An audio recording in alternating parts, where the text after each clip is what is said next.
رجعنا لكم بحلقة جديدة من حكاية ويل اللي ما عندوش سحر ومغامراته في عالم مليان سحر. زي ما شفنا الحلقة اللي فاتت، ويل كان هيطرد من الأكاديمية لأنه ما عندوش سحر، لكن بمساعدة جرام قدر يفضل مكمل دراسته في الأكاديمية بعد ما ورى المديرة كدرون جزء من مهاراته.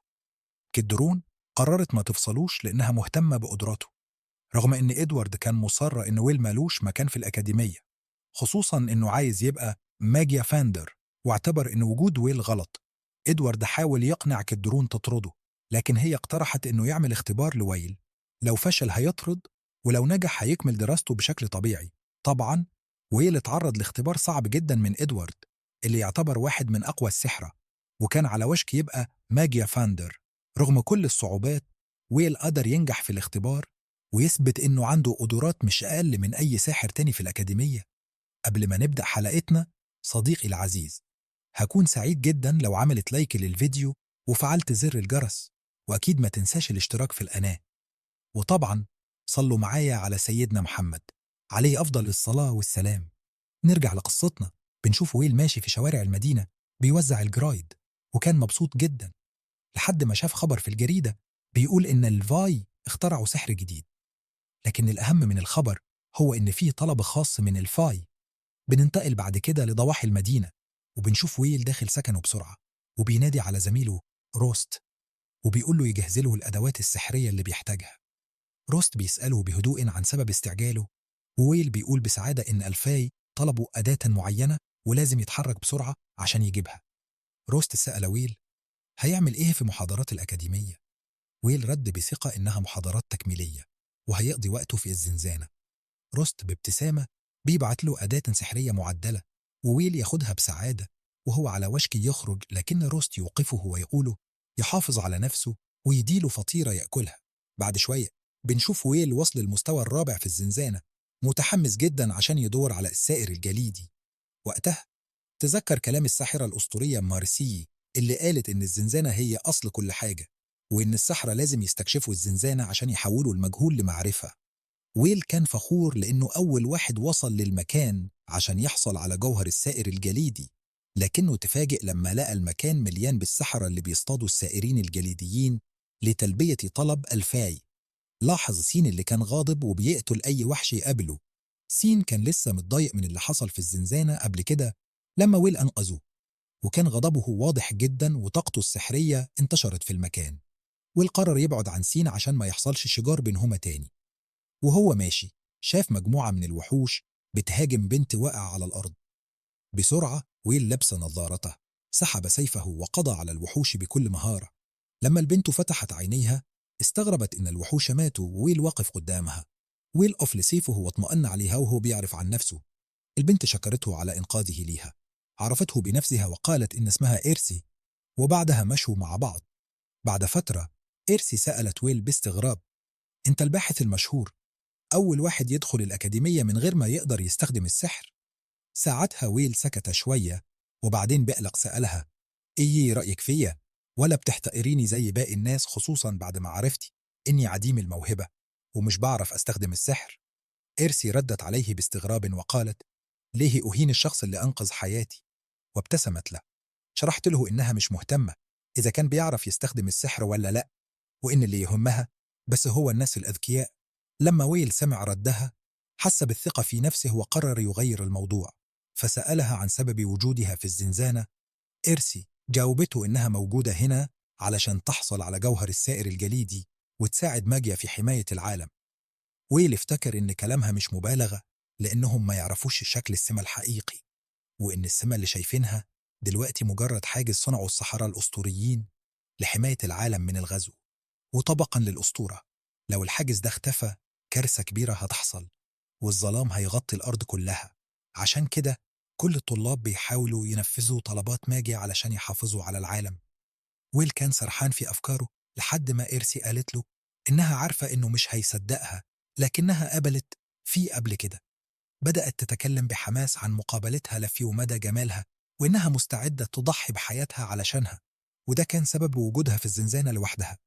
بالرغم من كده لسه ما لقتش ولا سائر جليدي واحد. كانت محبطة لأنها اتأخرت، والسحرة اصطادوا كل السائرين الجليديين الموجودين، لكنها قطعت كلامها لما لاحظت إن ويل مش مركز معاها، كان بيبص على الأرض. باستغراب سألته: أنت بتعمل إيه؟ ويل جاوبها: السائرين الجليديين دايما بيسيبوا أثر جليدي لما بيتحركوا، وعادة بيكون أثر صغير جدا، لكن اللي شايفه ده كبير، وده معناه إن في سائر جليدي ضخم قريب، وغالبا مستخبي في مكان ما نقدرش ندور فيه بسهولة. إرسي استغربت وسألته: أنت إزاي عرفت المعلومات دي كلها وأنت مش بتعرف تستخدم السحر؟ ويل رد عليها: أنا عارف إن السحر شيء عظيم، بس مش هو كل حاجة، خصوصا في الزنزانات. وعلى الرغم من إني ما عنديش سحر، عندي خبرة وحكمة اكتسبتها من معاركي في الزنزانات، ودي بتساعدني أحول المجهول لمعرفة. بعد ما خلص كلامه لبس نظارته، وفجأة ظهر وحش ضخم من السقف وهجم عليهم، وانسحب إرسي بسرعة بعيد علشان يتفادوا الهجوم.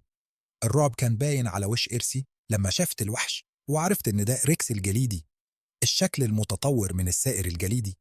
الوحش ضرب برجله وشظايا جليدية طارت في المكان، وبعدين هجم على ويل بشعاع جليدي. ويل اتفادى الهجوم بسرعة، وإرسي نزلت على الأرض.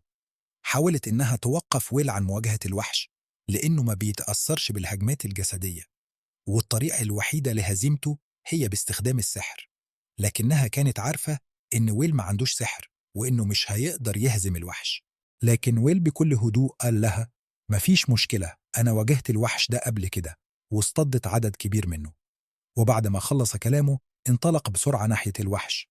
الوحش حاول يضربه بشعاع جليدي، لكن ويل نط في الهواء وتفادى الهجوم بدهاء شديد. وبمجرد ما ويل لمس الأرض، طلع الأداة السحرية اللي كان واخدها من روست ورماها على الوحش. في أقل من ثانية كانت الأداة لفت حوالين جسم الوحش بالكامل. وقال ويل: نقطة ضعف ريكس هي النار والانفجارات. وبمجرد ما خلص كلامه حاول الوحش يهجم عليه، لكن ويل فعل الأداة السحرية. حصلت انفجارات ضخمة غطت الوحش بنور ساطع، وحولته لكتلة من الحطام الجليدية. ويل استرجع الأداة السحرية وهو بيقول: ما كنتش متوقع حاجة أقل من كده من أدوات روست السحرية.